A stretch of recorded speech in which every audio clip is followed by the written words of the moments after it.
I wanted to talk today about survivor's guilt. I'm a breast surgeon. I've had breast cancer 3 times, and I thought I knew what it was like to have breast cancer for my patients. And then I got it myself, and I realized there is so much that I didn't know about the psychological impact of cancer on not just your mental health, but your relationships with everyone you love. And one of the problems when you start talking about cancer in the online space is that you make friends with people. Some incredible people who support you and care for you and always have your back, and you know you can call them at 3 o'clock in the morning when you're having a wobble. And the really shitty thing is that some of them die. And that is really, really hard to deal with. And I had no idea. And they're not just strangers on the internet, they become friends. Some of them you meet in real life. And I remember the first time it happened. I was friends with 3 doctors when I was first diagnosed back in 2015. They approached me on Twitter, as it was then, and we had our own little secret group where we talked about what it was like having chemotherapy as a doctor. And sadly, one of them, an incredible man called Ben, with 2 children, who had just got married, died from metastatic melanoma. And I went to his wedding when he was about to go into hospice care, knowing that he'd only been married for a couple of weeks. And I saw his kids, and that killed me. Now, at the time, I was quite new in my own diagnosis, and it was hard losing a friend. But a couple of months later, another doctor I got used to, she'd had lymphoma. And she got sick, she got pneumonia, she ended up in hospital. It was in her lungs, there was a lot of fluid, she was struggling to breathe.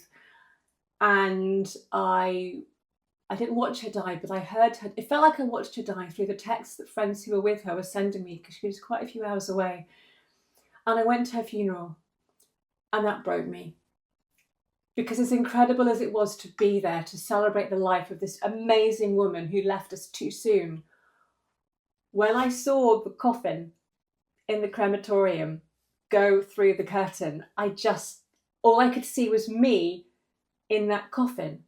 I had a snapshot of what my future might be like. I thought, I can't do this. I cannot celebrate her life when all I can now think of is that could be me. And I think that's the first thing about survivor's guilt. It's getting over the grief that it could be you who dies. But what that then brings you onto is the real survivor's guilt. The guilt that you're alive and they're not. And how ridiculous it is to wish that you were dead to give them their life. And it sounds crazy saying it, I know, but I want to have metastatic cancer so they don't, because they're too good and it's not fair and they don't deserve it. And this doesn't make sense to anybody who doesn't have cancer, but you would do anything to take away their pain. And when someone is close to you and you're watching their journey, it is a journey, it's a roller coaster, and you see them change physically and emotionally, you know they're coming close to the end of your life. As much as you want to support them and be there for them, it's really been hard, because you are living what your own outcome might be. You are seeing time and time and again what could happen to you if your cancer kills you. And that's really hard. It's a really fucked up place to be, because no one prepares you for that. You don't get coaching. I mean, it's different to supporting someone through a divorce, and you might get divorced yourself, but this is the end of their life, and it could be the end of yours. And some deaths are beautiful and fabulous, and people have a crazy living funerals and they do all the things, and others aren't so lucky. And it was really hard for me when Mum got cancer. She broke her arm 2 years ago, and it turned out that the whole of her right humerus was actually bone cancer, and she had her arm amputated, and she died 3 months later during palliative chemo. And oh my God, that screwed me. How hard it is to see someone you loved. Mum, I always thought I would die first. My cancer would come back and I'd be dead before Mum. But when it's your own mother dying of cancer, Not particularly nicely, I have to say. It was hard. That's really hard. The guilt. Why did mum get cancer and her metastatic disease? Why didn't I? Why can't I have it? She doesn't deserve this. And I can't cope with watching her. And I can't walk away from my mum because I want to be there for her. But oh my God, my head. It was so hard. So hard just to deal with that guilt that she's going through this and I'm not. And I want to be. Well, I don't want to be, but I do. So she doesn't have to. It's the craziest feeling in the world that you feel guilty for being alive.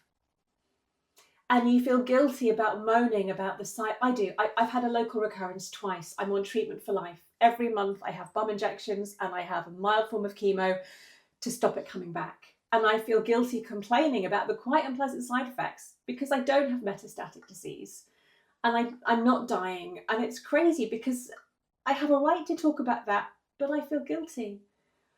And I think this is where social media can be a huge problem because we are surrounded by choice, if we want to be, with cancer patients. Incredible people. They become friends. They help us. I wouldn't be here today if it wasn't for an incredible community of cancer patients who have got me through my darkest days. And if you're watching, thank you. But when someone dies, we've had an amazing woman, Nina Lopez, die a couple of weeks ago, Chris Alenga earlier in the year. I've lost 3 or 4 friends close to me. You just want to switch off and step back. You want to turn off social media. You want to forget you've got cancer. You want to be you and not you, the cancer patient. But you've got this need to, oh my goodness, I've now got to go and talk about how wonderful they are. And I've got to do a video before someone else does. Otherwise, I think I don't care about them as much. And then you see all these tributes flooding in about how amazing these men and women were. And it's like, I can't do this. And then a little bit of you wonders, what would they do if I died? If I died, what would the tributes be and what would people say about me? And then you go down this other weird rabbit hole. It's crazy. It is crazy how no one tells us to expect survivor's guilt.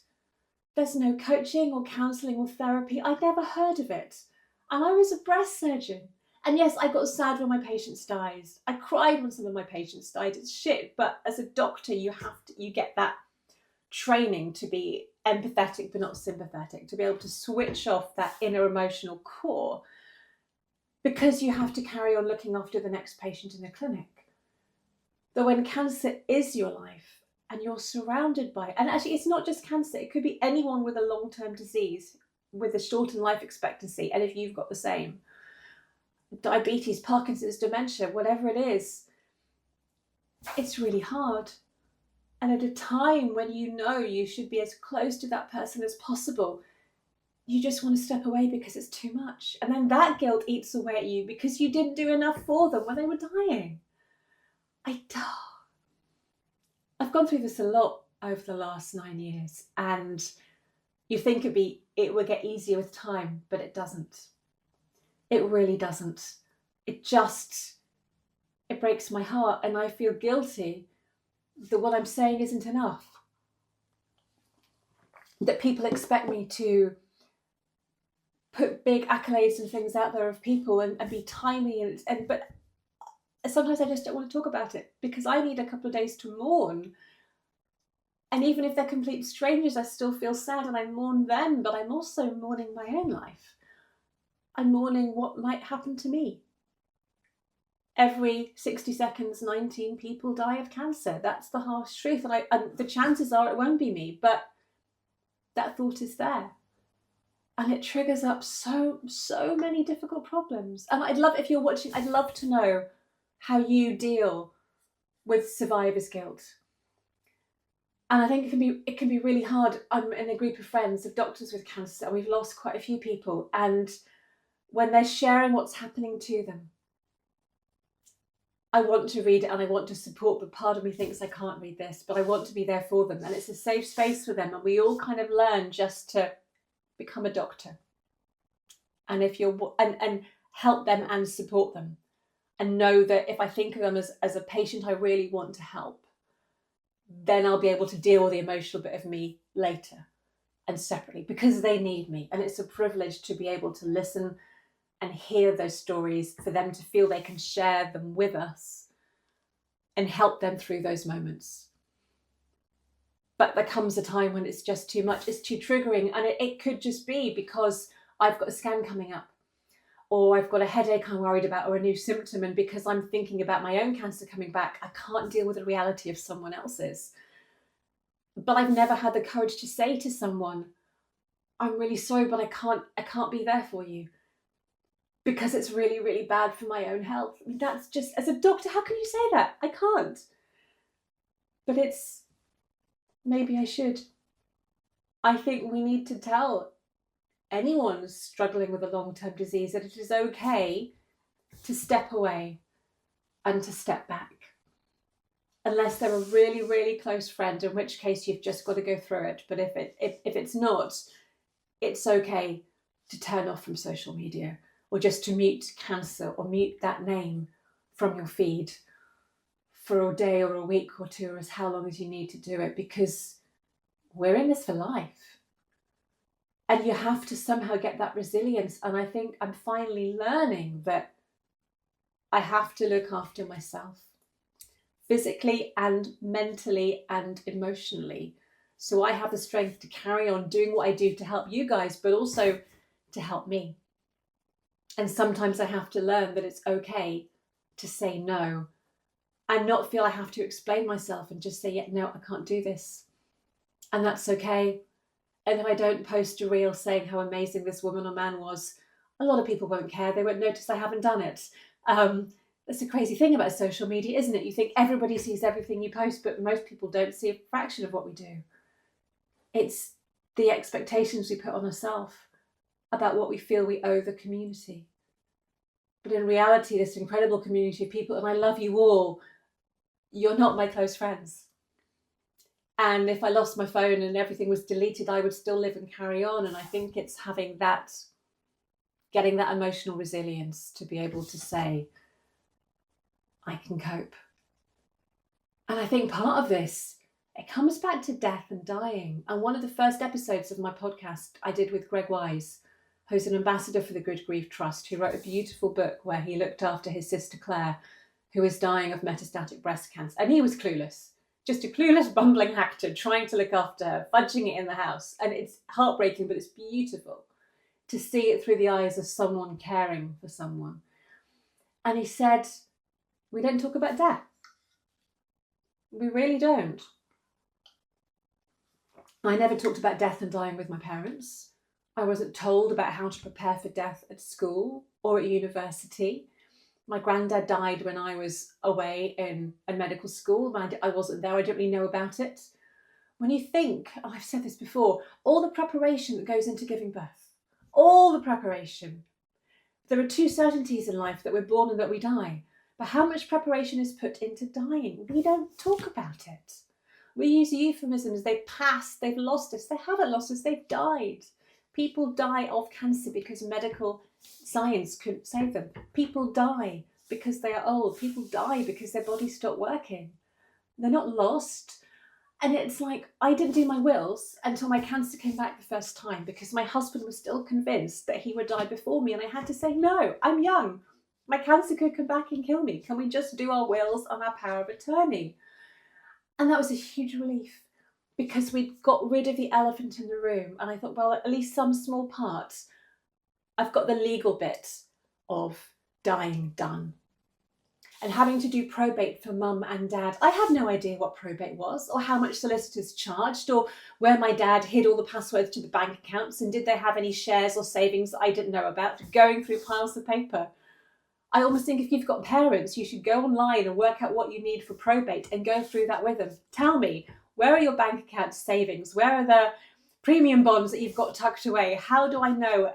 Tell me everything that you have that you own that is an asset. So when you do die, my life will be a lot easier, because it's really hard dealing with this with grief.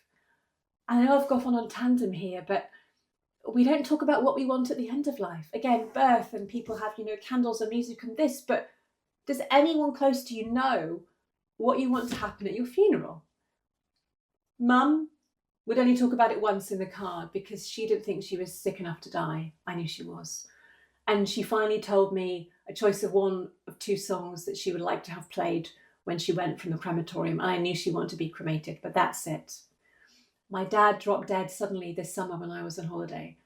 And he used to joke that he wanted a New Orleans jazz band with his cortege pulled by 8 black horses with purple blooms. And I knew I wasn't going to do that now, but I had no idea what he really wanted. And I didn't really know what music he wanted, and was the last CD in his record player. Did that have a song that he would want?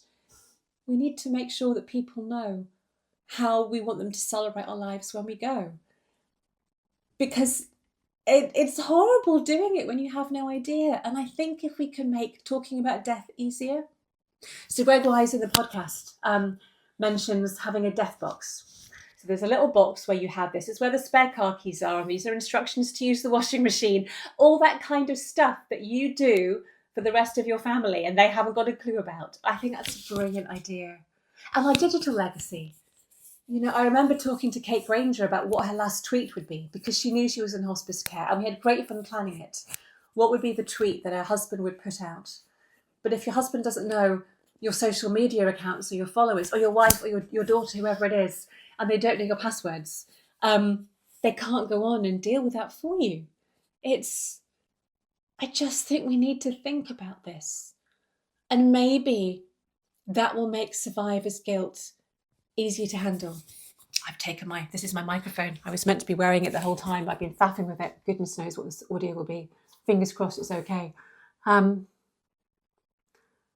think maybe if we can make talking about death a normal part of life, it will make survivor's guilt easier to deal with, because we'll have accepted that we are all going to die. No one knows when. There's the fear, maybe because of cancer, but it might not. But maybe when someone dies, it'll give us that distance to say, it's shit, and I'm sorry. And I hope that doesn't happen to me, but I have to move on. And there's a brilliant book I love by Sarah McKnight called The Life-Changing Magic of Not Giving an F-U-C-K.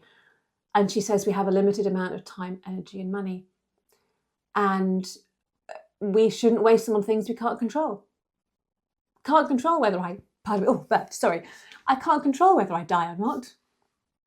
I can exercise every day and I can eat a healthy diet and I can cut back on alcohol, and they will reduce my risk of dying from cancer, but they can't stop it completely. I have no idea what is going to happen in the future. All I can do is prepare for it and reduce the risk it happens. And I think doing that will give me some distance when my next friend dies, so I can be there to support them as a friend and not as a cancer patient. I'd love to know what you guys think, and thanks for watching.